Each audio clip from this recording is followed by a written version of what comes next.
This is Stacy McKibben with the Master Communicator Podcast, where CEOs, senior leaders, and C-suite executives share their advice. It's 6 questions in 9 minutes because the best leaders know how to share their ideas concisely and quickly. Let's jump right in. Question number one. In a few sentences, please tell us who you are and what you do. Hi, I'm Kim Miller-Hirshon of Kim Miller-Hirshon Coaching and Consulting, and I am a productivity expert. And for me, productivity is communication skills and time management. Well, I have to say, Miss Hirschon, I attended one of your time management trainings, and I immediately applied a couple of things that dramatically changed my day-to-day time management. So I can speak from experience. She is the expert, folks.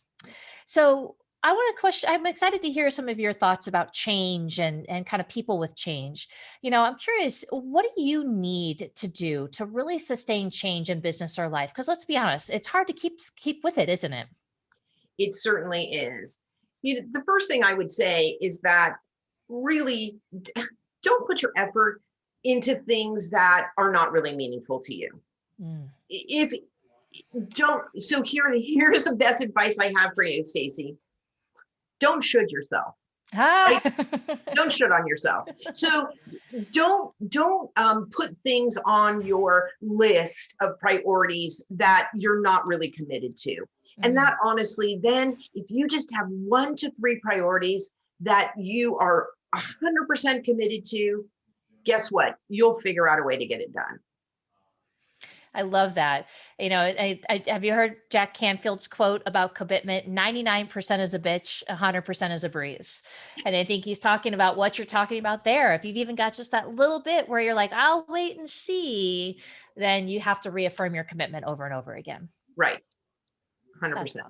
So as you think about that, then what piece of advice would you give to others about leading people through change?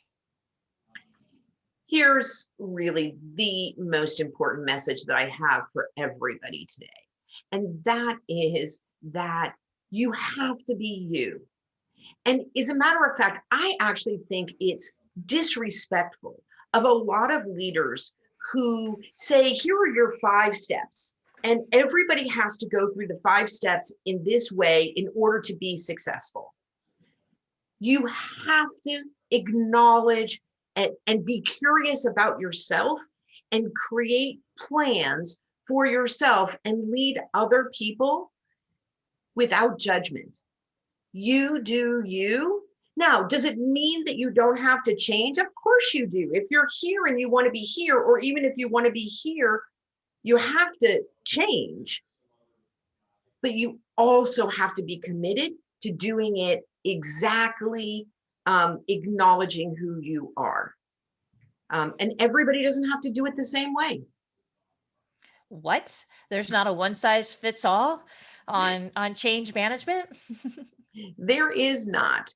And again, it's just so many systems say, here are the 5 steps, and you put all your effort into doing those 5 steps in that specific way. And my question is, what happens if you can't do step 3?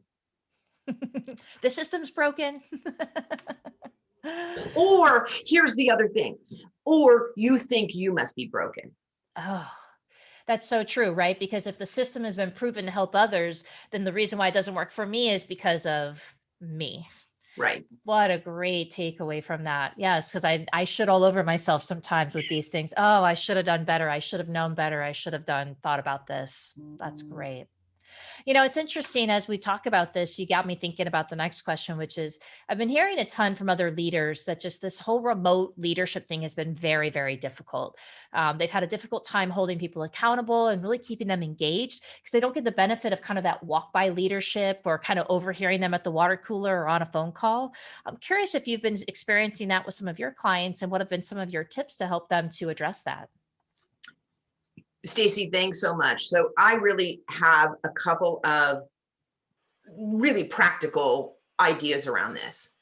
I think every team should be having a stand-up meeting in the morning. And I literally mean a stand-up meeting. You have depending on how many people are on the team, a 5 to max 15 minute. You want to know what's your top priority for the day. Everybody just goes around. What's your top priority for the day? Mhm. What did you what did you accomplish yesterday? What's your top priority for today? And what do you need help on? Boom, boom, boom. You don't discuss any of it. You just say it. And Mhm. that way, everybody is clear going into the day what it is that their top priority is, and they know that they're going to be reporting on it tomorrow. So they better get it done, I right?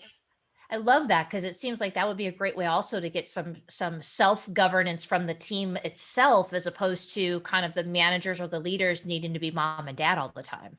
That's right. And then here's the other really important thing around that. The other important thing is that then if people are either saying that they're doing the same thing or they're overlapping, it's a way to encourage collaboration, and also so much productivity is lost by people doing things that other people don't know about, right? That connect into what they need. So that's also a way to encourage communication. Gosh, or worse, double work, right? You find that somebody else has been working on something that you're working on, how frustrating that is. Right. What a great idea. So I'm curious, what daily practice is most important to you as a leader? So I will say it's interesting because it really just ties right back into that, which is to make sure that every day. Well, I actually have two things. So one practice is make sure that you know what your priority is for the day. Mhm. And you take into account that you're going to get interrupted. You don't have 10 things that you think that you're going to get done if you've got a meetings all day. You just know what your top 1 to 3 things are that you're going to get done. That's really important. Or maybe you have a lot of tasks that you really do need to get done, and then you need to compare that to what's on your calendar to make sure that you actually have time to get all those things done.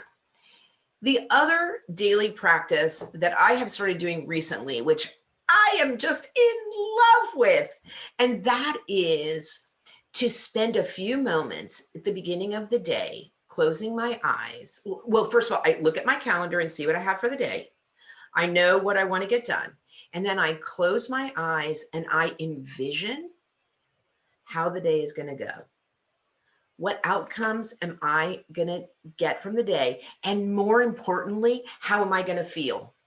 How am I going to feel when I have that meeting? How am I going to feel when I get that task done? What is my sense of accomplishment? And I see myself doing all those things to set up the day. Because that way, first of all, it sets the right tone. Second of all, if you get derailed, it's a great way to be able to go back and say, oh, wait a second, I wanted to feel like this today, right? Like I wanted to feel accomplished. So what do I need to do to make that happen?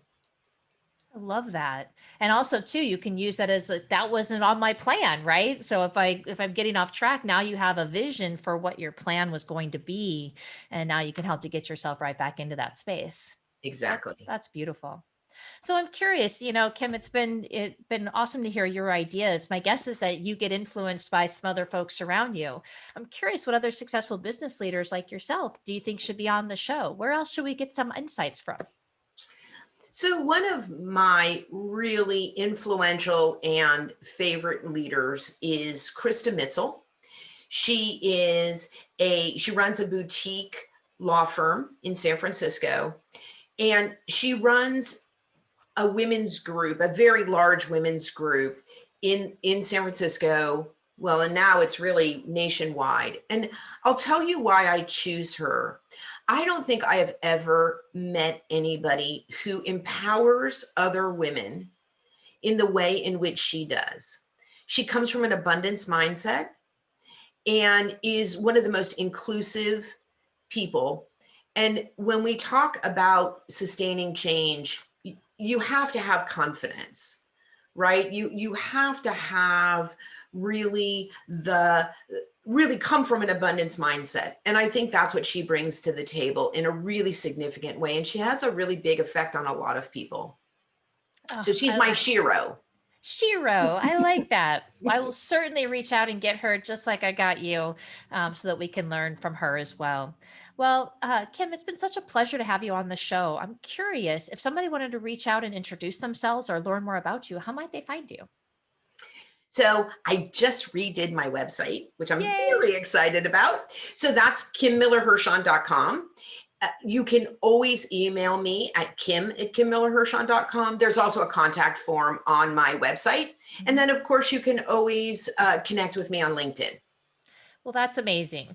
My audience knows there'll be a link there for them to click if they'd like to reach out to you directly. And we also will have future seasons that I hope you come back and join us for. It's been an absolute delight having you here today.